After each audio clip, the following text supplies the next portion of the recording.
محاضرة اليوم حتكون عن الكلر فيجن. واعتقد محاضرة اليوم من المواضيع المهمة جدا ومن الاشياء اللي بتقابلنا بصورة يعني مستمرة في حياتنا العملية. المحاضرة بنتكلم فيها عن الانترودكشن والبيزك سيريز والكلر بلايندنس والكوزيس والكلاسيفيكيشن والكلر فيجن تيست والتريتمنت. لما نجي نعمل مقدمة نتكلم عن الكلر فيجن، يعني شنو كلر فيجن؟ هو عبارة عن sensory response to stimulation of cones by light of wavelengths اللي هو ما بين 400 to 700 نانومتر. يعني المسؤول بشكل مباشر عن الكلر فيجن هو الكونز، والكونز هو واحد من السنسوري layer of the retina. والسنسوري لاير هي بتتكون من اثنين، او الفوتو ريسبتور بتتكون من اثنين فيهم الكونز والرودز. لو حاولنا نعمل مقارنه بسيطه جدا بين الكونز والرودز، بلقى الكونز هي المسؤوله بشكل مباشر من الكلر فيجن، ومسؤوله من الديتيلز، ومسؤوله لنا من الفوتوبيك فيجن او الرؤيه النهاريه. اما الرودز هي المسؤوله من الريتينال سنسيتيفيتي، ومسؤوله لنا من الفوتوبيك فيجن. بالاضافه لعدد الرودز في الريتنا كبير جدا مقارنه مع الكونز، تقريبا حوالي 120 مليون، وموجوده برضه في البريفري. على العكس الكونز موجوده في منطقه السنتر، تقريبا ما بين 5 to 7 مليون كونز. نحن لو عايزين نعرف ليه نحن بنهتم بدراسه الكلر فيجن deficiency، because color vision deficiency can have a significant impact of quality of life for education, lifestyle, occupation, health, and safety issues. لو مسكناها واحدة واحدة حاولنا نشوف الأثر بتاع الكلر ديفيشنسي مثلا على الإديوكيشن. بتعتبر رؤية الألوان وتمييزها جزء لا يتجزأ من حياة الطفل اليومية. على سبيل المثال مثلا قد يطلب من الطالب في المدرسة وصف أشكال محددة بألوانها أو الرسم والتلوين على دفاتر الرسم. فالأطفال اللي عندهم مشكلة بتاعت color vision deficiency ما بيقدروا يتعلموا بشكل صحيح، وده ممكن يعني يقلل من ثقتهم بنفسهم ويأثر على حياتهم في المستقبل. يعني حتى الطالب لما يصل المرحلة الجامعية ويبدأ يقدم للجامعات قد يحرم من دخول بعض الكليات زي كليات العلوم، كليات الطب المختلفة، بالإضافة للمختبرات الطبية. دي الكليات اللي بتعتمد بشكل أساسي على وصف الألوان وتحديدها بشكل سليم عشان تدينا جود دياجنوز. بالإضافة لأنه الإصابة بعمل ألوان بيأثر لنا على الديليز اكتيفيتيز بالنسبة لأي شخص. فالناس المصابين بيواجهوا صعوبات في تحديد الألوان، مثلا ألوان الملابس، الألوان المتعلقة بالطبخ، حتى ألوان الطبيعية اللي بيكونوا محرومين منها ما يقدروا يستمتعوا بها بشكل طبيعي. بالإضافة لأنه ممكن يأثر على صحة البيشن نفسه، لأنه الناس اللي عندهم مشاكل ممكن يتناول له دواء بشكل خاطئ بسبب أنه هو يعني ما قادر يفرق بين الألوان حقت الأدوية. حتى بيعرض بالإضافة لأنه ممكن يعرض لنا البيشن ده اللي عنده كلر فيجن ديفيشنسي، يعرضه لخطر إصابة الحوادث المرور، لأنه ما يقدر يشوف إشارات المرور بشكل سليم ويقدر يميز بينها. ده السبب اللي بيخلينا إحنا بشكل أساسي نهتم بدراسة الكلر فيجن ديفيشنسي ونشوف كيف تأثيره على حياة البيشن.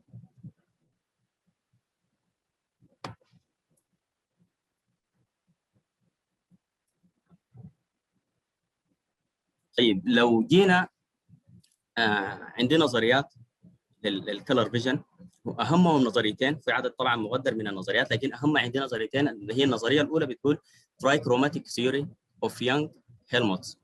دول هم عالمين هم اللي وضعوا لنا النظريه دي. والنظريه الثانيه اللي هي هيرنج اوبوننت كلر ثيوري. لو مسكنا النظريه الاولى اللي هي ترايكروماتيك ثيوري، بتقول انه عندي 3 types of cones، وال 3 types of cones دول بيحتوي لنا على 3 types of photochromatic pigment. الكونز احنا عندنا كل كونز بيحتوي لنا على بيجمنت معينه، اللي هو بنتكلم بالتحديد عن اللي هو البرايمري كلر. يعني عندي كونز مسؤوله بشكل مباشر من الاستيميوليشن اوف شورت ويف لينكس، اللي هو ده اللي بتحدد لنا البلو كلر بالتحديد، او المسؤوله من البلو كلر بالتحديد. بالاضافه لكونز النوع الثاني هو المسؤول من الميديوم ويف لينكس زي الجرين كلر. بالاضافه للنوع الثالث اللي هو مسؤول من البيرسبشن اوف لارج ويف لينكس زي الجرين كلر. نحن زي ما شايفين هنا قاعدين نتكلم بالضبط بالتحديد عن البرايمري كلر، لكن في الطبيعه بشكل عام عندنا عدد مقدر جدا من الالوان، عدد ضخم. فنحن كيف نقدر نميز بين الالوان دي وعندنا فقط 3 types of cones؟ فتحديد الالوان دي عن طريق خلط الالوان دي مع بعض، الثلاثه دي بتديني العدد الضخم ده من الالوان. يعني ممكن اجيب مثلا البلو كلر نسبته 95%، والجرين كلر مثلا نسبته 75%، والريد كلر نسبته 50%، اخلطهم مع بعض يدوني كلر معين. اقوم اغير في النسب دي واعدل فيها يديني ديفرنت كلر. ده السبب بيخليهم ان يدوني العدد الضخم ده من الكلر. لو ملاحظين انا هنا بتكلم فقط عن ويف لينكس، ما بتكلم عن الالوان مائيه. عندي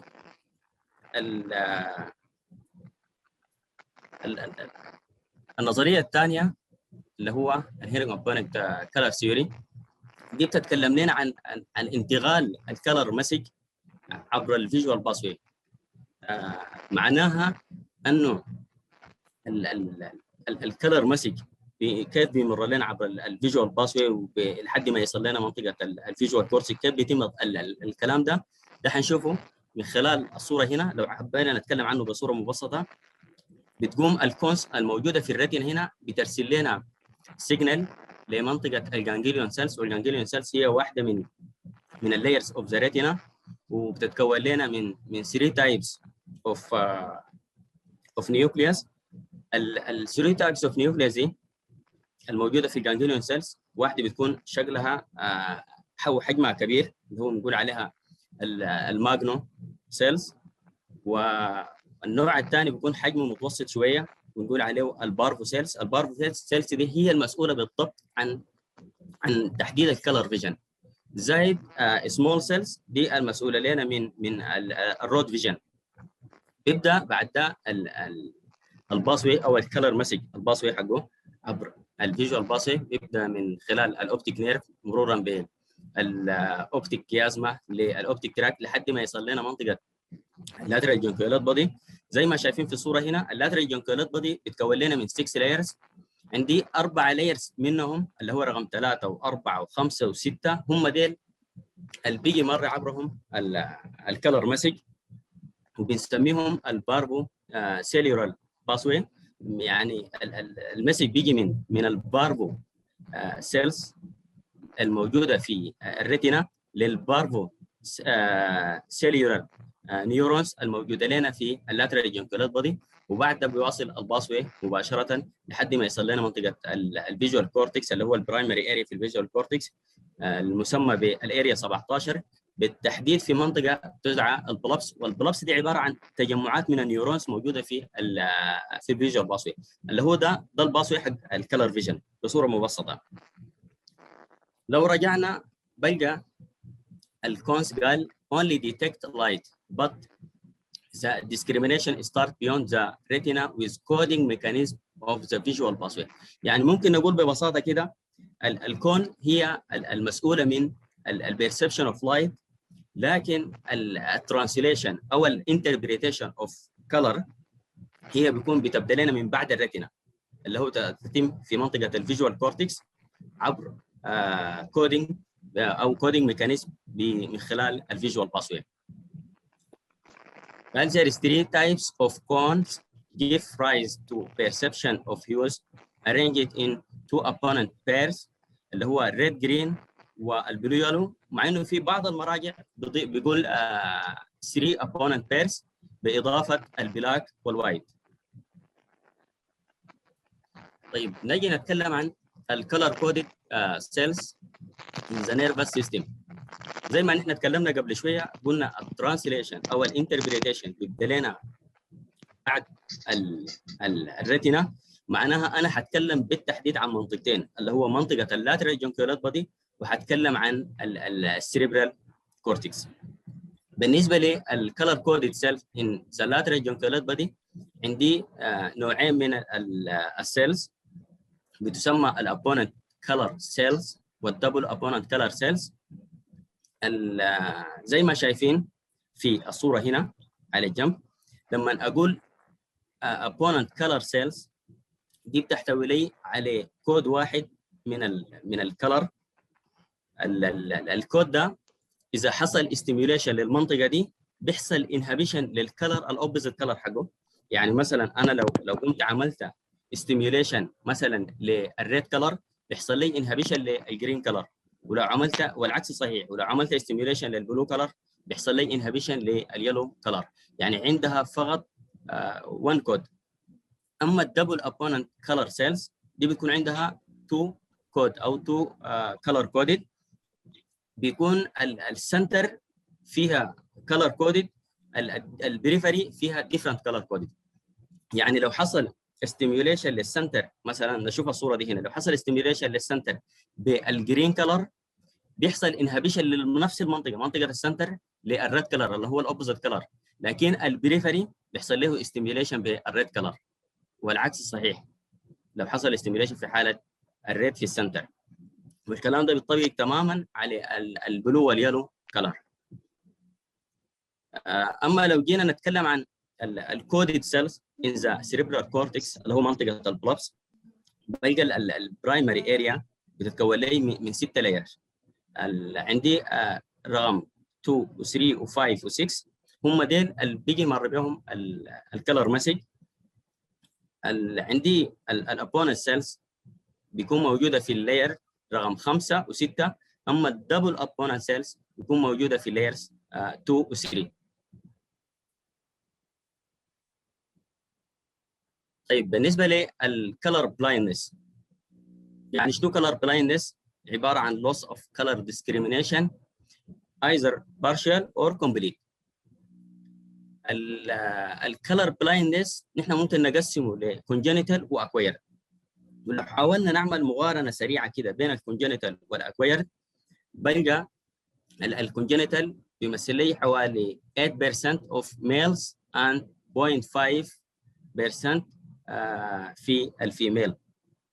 ده بالنسبه للكونجنتال. اما الاكويرد بلقى عدد الميلز والفيميلز ايكوال افكتد. المقارنه الثانيه بلقى الكونجنتال دائما يكون هيرديتري والاكوير نو هيرديتري. الكونجنتال بيكون دائما ريد جرين ابنورماليتي، على عكس الاكوير بيكون يلو بلو ابنورماليتي.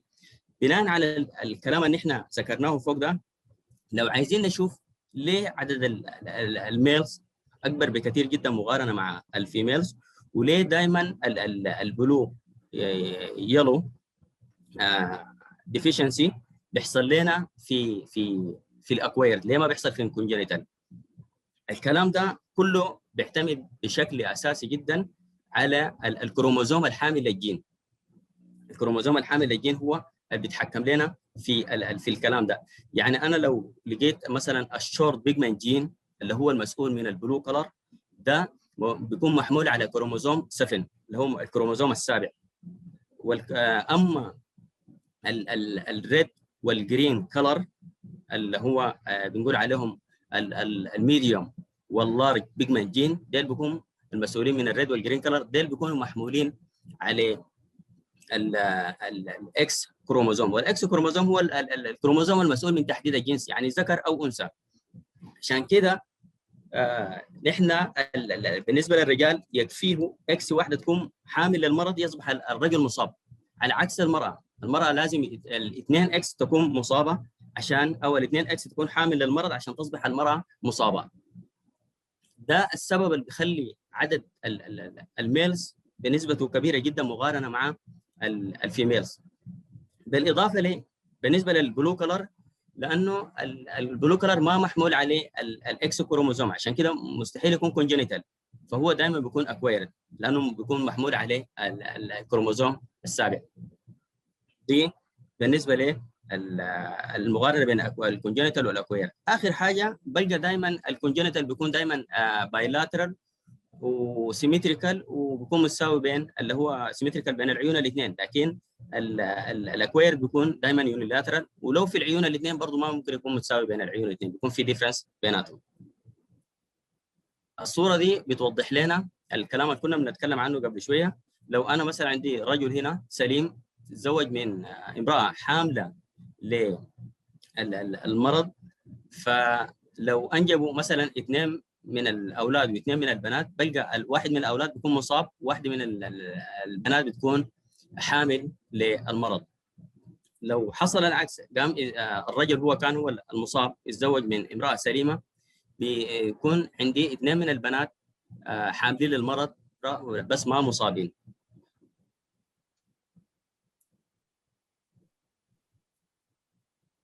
طيب لو عايزين نعرف او نشوف الكوزز بالنسبه للكلر بلايندنس، السبب فيها قلنا رقم واحد الهيرديتري اللي اتكلمنا عنه قبل شويه. الحاجه الثانيه عندي الماكولار ديزيز. كل الماكولار ديزيز بتسبب لنا بلو يلو ديفيشنسي، على عكس الاوبتيك نيرف ديزيز. الاوبتيك نيرف ديزيز معظمها بتسبب لنا الريد واليلو ديفيشنسي، مع انه في بعض الحالات ممكن في الاوبتيك نيرف ديزيز، يعني في استثناءات ممكن يكون نتيجه او يعمل لنا بلو يلي ديفيشنسي، زي الناس اللي عندهم جلاكوما بيحصل لنا بلو يلي ديفيشنسي، هي اوبتيك نيرف ديزيز. حتى الام اس ممكن برضه تسبب لنا بلو يلي ديفيشنسي. الكلام ده كله التركيز بتاع الكونز المسؤوله من البلو كلر والمسؤوله من اليلو البلو كلر والمسؤوله من الريد والجرين كلر، بتكون موجوده في منطقه في منطقه الماكولا. المسؤوله من الريد والجرين كلر دائما بيكون موجوده لنا في البريفري، على عكس دي بتكون موجوده في السنتر. عشان كده النيرف دائما بتكون مره من الاطراف، طالعه من الاوبتيك نيرف للماكولا بطرف، عشان بطرف الماكولا. عشان كده دائما التاثير بيبدا لنا في حالات الاوبتيك نيرف في الريد واليلو كلر. من الاشياء اللي ممكن تاثر لنا برضو العمر، الايج ممكن يسبب لنا كلر ديفيشنسي. حتى حالات الايج ريليتد ماكيولار ديجنريشن كمثال بيتاثر، تعمل لنا كلر فيجن ديفيشنسي. زائد الميديكيشن، في بعض الميديكيشن بتاثر.